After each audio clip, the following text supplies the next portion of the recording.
Stage, IRF in the Context of Modern Culture moderator, Executive Director, Radiant Foundation, Angela Redding.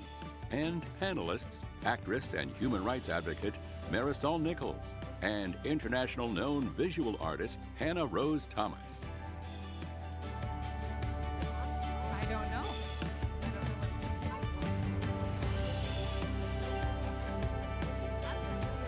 Yeah. There we go. You spelled my name wrong. Well, welcome. Thank you for being here. Like you, I'm sure have been amazed at the incredible acts of bravery that we have witnessed and heard about today. We have the privilege of talking about culture, and that too embodies a lot of courage and bravery in living your faith in a public square. So many of the things that we've heard about, from China to Nigeria, Armenia to Nicaragua, have been an incredible testament to the reality that what connects us transcends geopolitical boundaries, religious divides.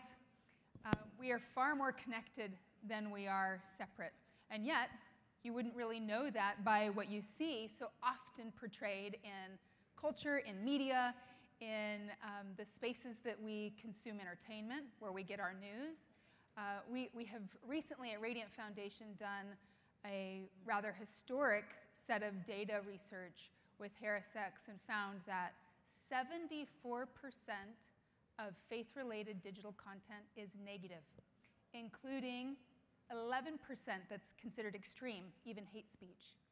And everyone in the room today knows that the lived experience of faith is anything but sensationalized and stereotypical and negative. It is vibrant and beautiful and creates this moral and beautiful connection between each of us. So we have the privilege of hearing from Marisol and Hannah today, and I just want to start with a question around your passion. Marisol, let's go first. Okay. So we're talking about bravery and courage and culture and the intersection of all of those things. As an actress, in 24, in Riverdale. If anyone has a teenager, you've seen Riverdale. You know Marisol's beautiful face. Tell us what brought you to taking your craft and applying it to activism. Sure. Well, particularly, thank you for having me for this beautiful, amazing summit. I'm very honored to be here. My mom was raised Catholic. I was raised Southern Baptist Christian.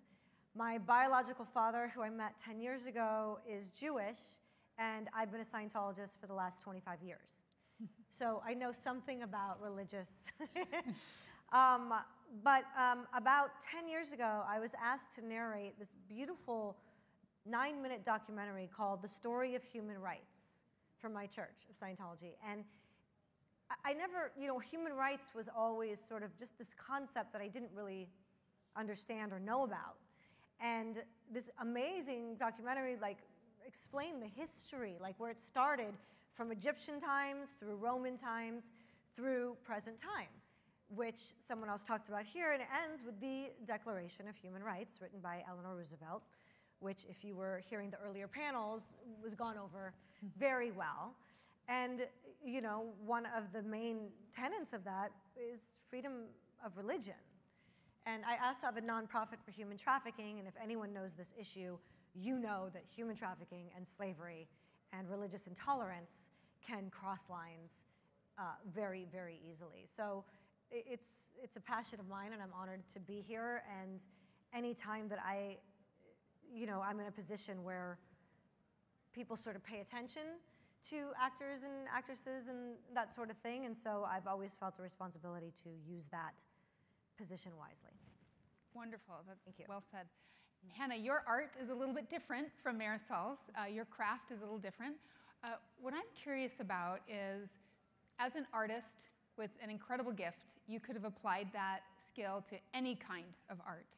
What motivated you to be so passionate about portraying women who have suffered the most incredible travesties that we can imagine? Tell us about that journey and that experience that brought you to your art today. Yeah, that's a wonderful question. So I was raised in the Christian faith tradition, And I've always had a deep desire to do work, humanitarian work, to work among the poorest communities in the world. But I never really imagined that that would align with my artwork. So I've always painted. I've loved painting since I was very little. And so it all began really while I was living in Jordan as an Arabic student, and I had the opportunity to organize art workshops with Syrian refugees. And that experience was the first time I had the chance to align my artwork and humanitarian work. And that led on to me organizing art workshops with Yazidi women who'd escaped ISIS captivity. And I taught these women how to paint their portraits as a way to share their stories with the rest of the world. These women had been in ISIS captivity, and many of them still had their children in the hands of ISIS. And that experience was an incredible privilege to look at the role of art in giving a voice to those who do not have a voice. And it was actually the women themselves who asked whether I would paint their portraits as a way to share their stories. So I used these icon painting methods, and the gold leaf that you can see in this one portrait here of one of the women that I met, as a way to show their sacred value and elevate their dignity. Just so they can see it. Oh yeah. So yeah, to use this symbolism, it's really to show their sacred value in spite of all they have suffered. Oh, beautiful. So Marisol, can you give us some examples in your world in Hollywood where you think people are getting it right, where they're actually portraying faith and religion in a positive, non-stereotypical light? And I know the audience is like, does that even exist does it happen in Hollywood? And is it getting traction? Okay, so my industry isn't exactly known for tolerance for a lot of things, but I will say that there's a couple examples that I was like, oh wow. So most recently on Netflix, they're sort of re-showing old hits and movies and stuff, and Hacksaw Ridge came up. And I don't know if this audience has seen it. It's a phenomenal film, but it's a true life story. It was done in 2017, true life story about a soldier who was a Seventh-day Adventist. And he joined the army. This was in the time of war, but he refused to pick up a gun and he refused to kill anyone because of his faith. And I was watching this going, I can't believe this got made. I was kind of shocked. And then I was, like, you can make things, but they're usually independent and no one sees them. And this was a giant studio-backed, A-list starred film, highlighting this man's faith and telling this man's story, which I thought was incredible. And then you take even recently last year with Adam Sandler, who does it so well with comedy. There's a Netflix movie that he did called You Are So Not Invited to My Bat Mitzvah. I don't know if you guys have seen that.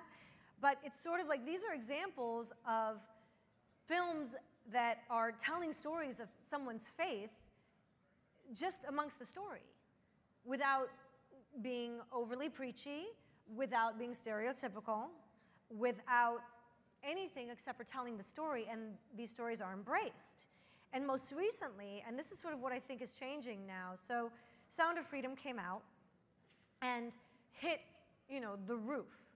But what that, and it was hugely successful, but what that meant in my industry, what everyone was buzzing about, was unfortunately not so much the fact that it was on trafficking, but more that it was a faith-based film, that it was faith-based funded, and it made like 100 times its money back.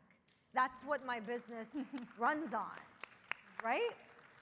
But that was sort of like all the execs, everyone was like, huh, that's an interesting model, because they're just thinking with dollars and cents. That's an interesting model. We have not explored faith-based funding.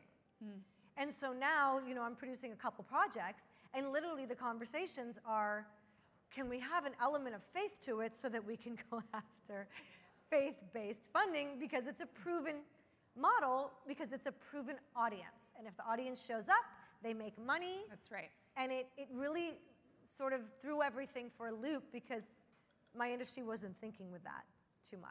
No, that's right. So let's talk about identity a little bit here. You mentioned faith-based funding, faith-based film, faith-based identity, right? Yep. Hannah, I know in the work that you do, it's all about bringing out that divinity and that unique divine worth of an individual. Tell us more about that process that goes from meeting someone to taking the kind of artistic approach that you take to really showing what that individual work looks like. That's a beautiful question. Yeah. Well, I love representing women from communities who are all too often unseen and unheard, from the Yazidi women to Nigerian women, survivors of Boko Haram, to Rohingya Muslims who fled from Myanmar, to a Uyghur woman is my most recent portrait who survived the concentration camps in Xinjiang. So using these traditional painting methods that have existed for hundreds of years as a way to elevate the dignity, to capture the story, to make sure that it's a testament for the years to come of these women's resilience, their extraordinary dignity, and also using these painting methods that are very also evocative of icons of the Virgin Mary, is also drawing that thread from the Renaissance to the modern day as well, and that thread as well of that common human experience of grief as well. So it's to enable people to relate to these stories and to connect to each individual woman that I've had the privilege of painting.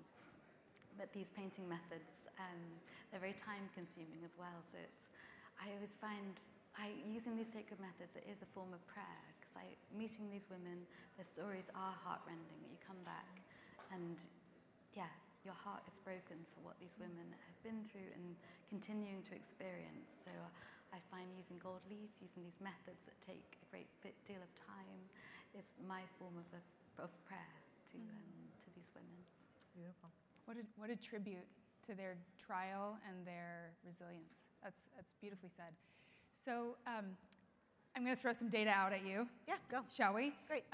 So it's one thing for us to have these hypotheses and for us to think about, well, shouldn't there be more faith? And there's an example with Sound of Freedom, and there are others. But at Radiant, we'll be launching this study with Variety in a couple of weeks in February, and it's all around faith and entertainment. And we've done some of similar work, and it's global, almost 10,000 respondents, 13 countries in one study, 18 countries in another, 9 languages here, 5 languages there, covering all of the world's religions. Expansive. And when you do that kind of study, you never get consensus, right? Never. Right. And yet, let me tell you one thing that blew me away, and I want to hear you respond to this. 78% of respondents said that religious stereotypes need to be addressed as much or more than gender and race stereotypes. Religious stereotypes, 8 in 10 people said media needs to address that. What do you think about that? Right? Isn't that amazing? First of all, yes. So what do we do about that? We're saying that people want stereotypes to change. Religion is the most sensationalized, the most stereotyped. What do we do about that? Well, the fact that that's coming out in Variety magazine, which is, my industry's sort of like media Bible, one of like 3. And what that does is it communicates directly to, the filmmakers and the television producers and the writers and everyone that, oh, there's an audience that wants this already. Again, we're run by money. I'm just like that. We're run by money. If it makes money, it gets made. If it doesn't, it doesn't. Right. And so by having that study come out, showing that this is what audiences want and this is what people are looking for, absolutely that void is going to be filled hopefully in film and television. And I'm honored to work in that industry because I do feel like I feel like my industry is sort of used sometimes to forward certain changes in society. And it makes me very happy that that study is coming out so that my industry can be used to forward certain changes in society. I think it's vitally important, and I'm so looking forward to it.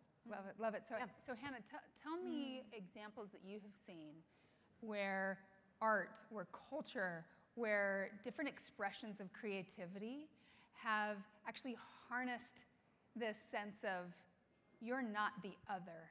And let me show who you really are and who that connection is. I know in your work you talk about when you see someone for who they are, they're no longer the other. Tell us about how that shifts the stereotype paradigm. I believe that the arts have such a power to create space for empathy and understanding.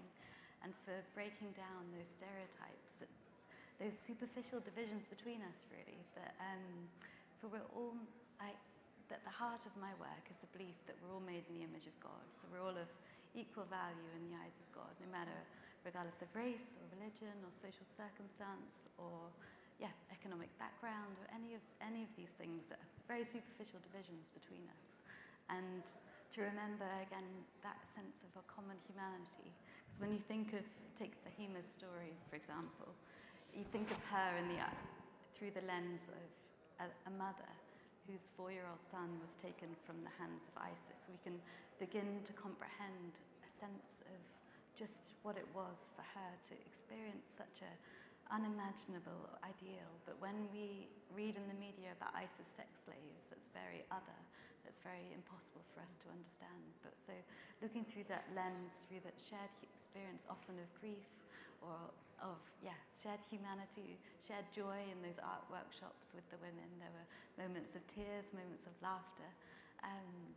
Those are things that are universal for all of us. And if we can remember those things, if we can see beyond those superficial differences that create these polarities in our culture, then, and if we can see each other as of sacred value, as all of equal value in the eyes of God, then how differently would that be? How different a world would we live in if that's what we really believed?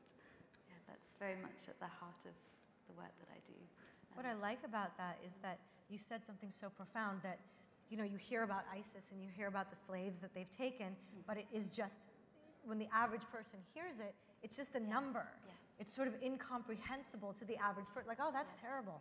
But that's over there and has nothing to do with me. Right. So by shining a light on a particular story or a particular person and making them human, all of a sudden any woman is going to see that and go, oh, that could have been me, or any husband or father, that could have been my kid. And so I always feel that highlighting particular people or telling a particular story when you're speaking about whether it's religious intolerance or slavery or whatever, that's what always communicates to the audience and allows people to feel something back. So That's right. true. Because I think in the media we're bombarded by all these news stories as every single day. It's overwhelming. I feel like we almost get desensitized to it. We get numb. We can't take it all in. Right. But when you encounter an individual story, that is what makes you connect to it. That's the power. I mean, I love the work of the philosopher Emanuel Levinas, the Jewish philosopher. He talks about the encounter with the face of the other as the encounter with the infinite. And so this idea that when you meet someone face to face, that is a profound experience. And I'm really interested in the idea of, can you do that through a portrait painting? Can that also be mediated? That encounter for people who can't travel and can't meet these women face to face, can you bring that through these works of art into different contexts? And to create that space for empathy and understanding, and to break down those superficial divisions. Powerful. So when you see beautiful art that's trying to bridge this divide, when you see film, when you see culture creators who are actually breaking open the boundaries and the borders of divisive difference, what do we as individuals need to do next? How can we turn these stories into action that will actually change the world? Simple question. Yeah. Simple question. Go for it, Marisol. You made me think, because I wanted to tell a story about 24. Okay, tell us. Yeah. So I don't know if any of you remember 24, but it was a big show with Kiefer Sutherland. It was a really, really great show. And when I auditioned for the show, it was to be someone in the head of the counterterrorism unit, CTU. And I auditioned and the character's name was Natalie Barnes. And it was, you know, a regular white old American Natalie Barnes. And then the creator of 24 called me once I got it and said, hey, we really think it would be interesting if we had a woman of Muslim faith working inside America's counterterrorism unit. Would you be interested in playing, I think they made her Pakistani. And I was like, oh, I'm very interested. I think that's very interesting. And then what happened in the storyline was they found that there was a mole inside of CTU, and of course everyone turned to the character who was of Muslim faith, and she got tortured and wrongly accused, and it was so interesting that that Howard Gordon had put that in the script, because it really showed, hey, we need to think again. America is made up of all different faiths, all different cultures. Right. And then in the end, you know, the characters apologize and all of that. But it really just made me think of that we need more of more showing what America actually is, or even internationally. When you watch a show in like London or England, the BBC, it's full of all different faiths, all different backgrounds and colors of skin, and it's more accurate of what the world really truly is. That's right. And so I think we have more of a responsibility to show that in a better light. And to support it when it happens. 100%. Did I answer your question? Yes, yes. Okay. Hannah, in 15 seconds, what do we do to change the world? No pressure. I agree definitely that we need more space for this, more space to celebrate different stories, to elevate the voices of women from these different communities, and to use art, to look at the role that art can play in media and all these different contexts to create space for that. Oh, I love it. So I'll end where we started, with courage and bravery. Thank you for having the courage to come and share your stories, to tell the stories of others, and thank you all for being here and your courage and bravery to actually change the world. When I come here and I see the work that's happening, when I think about the role culture can play, legal and political boundaries just disappear. And I think the people in this room have the power not only to make it possible, but to make it probable. Thank you. Thank you for being here. Well done.